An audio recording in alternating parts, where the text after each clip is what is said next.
Alright, JBM for Mr. Creepshow09. I mostly review vintage horror films, as you all know. This is another Saturday night review. But I recently went to Mammoth Video and picked up a few newer releases, actually. This one came out last spring, 2015. I also got The Witch, which I plan on reviewing, which was pretty much the most lauded horror film, independent horror film of the past year to come out. But anyway, on to this one. Intruders. Mirand Cosgrove, one of those Nickelodeon actresses who, what's her show? iCarly. I've never seen it before. It's more comedy, and she's really a terrible actress. I'm gonna be pretty sporadic on this in my opinions. So this film, it's really for the PG-13 horror fan, the teen girl, not the seasoned horror fan. It's got a Disturbia vibe to it. It's a thriller, not any supernatural element here. So they filmed this in Canada in the winter of 2014. And if you were in the Midwest or the north part of America, you know that was one of the worst winters of recorded history. So there's just a blanket of snow throughout the whole film. Actually, ironically, there's no snow ever falling. It's just a covering, a winter wonderland covering. But it's set in Chicago, filmed in Ontario. Anyway, now I got that out of the way. So, on to her character. She is your typical girl with teenage angst, emoting it throughout. She's got a history of psychosis in her family. Her mom was a paranoid schizophrenic, so she's on medication. They do that very trite element where it's got the character on medication, so you don't know if you could trust her in her opinion, because you follow her on the journey. You're like, is she really crazy or is she not? But she's a total sourpuss in this. She's always negative. She's always paranoid. She keeps on investigating like there's little doll heads going on in her house. So they move, her and her dad. Her mom died. She committed suicide. And her and her dad moved from California to Chicago, which was like his hometown or their mom's hometown. And he buys this old Victorian house, and I didn't see it as Victorian at all. They call it a Victorian, but it had none of the architectural indications of one. And he sees it, he's a workaholic, and he sees it as a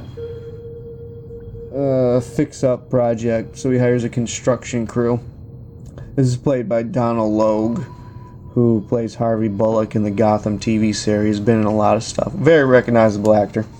Anyway, so soon she starts suspecting her neighbor, Tom Sizemore. This is where like the Disturbia rear window kind of element comes in, because she's always at home, because that's what the doctor prescribed her to do. Hey, you stay at home because you're too crazy to go out. Just take your medication. You're going through a very traumatic experience. Anyway, so then she just starts like, all this evil starts kind of manifesting in her head, and she starts drawing up these conclusions that something bad's happening,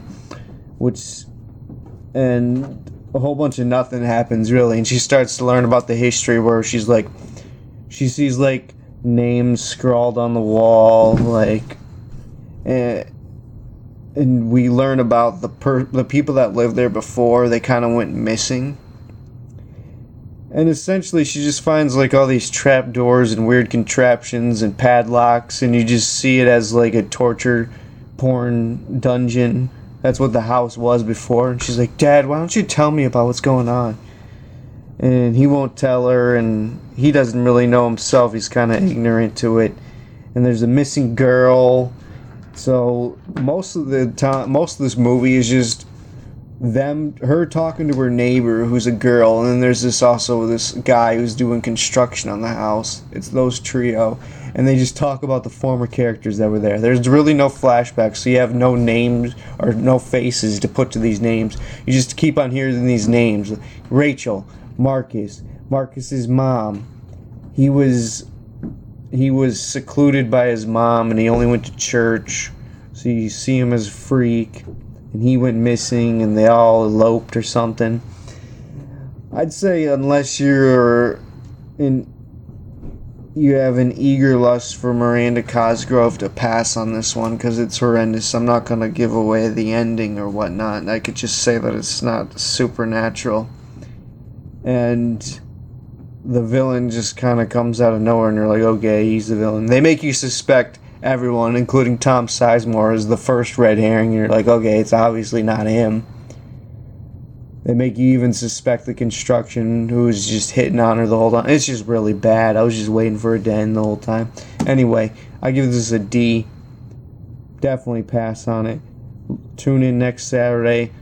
I try to do reviews every Saturday. Can't get to it all the time, but hey, tune in every Saturday and I try to on Mr. Creepshow 9. And for another review, and request any movies that you want me to review.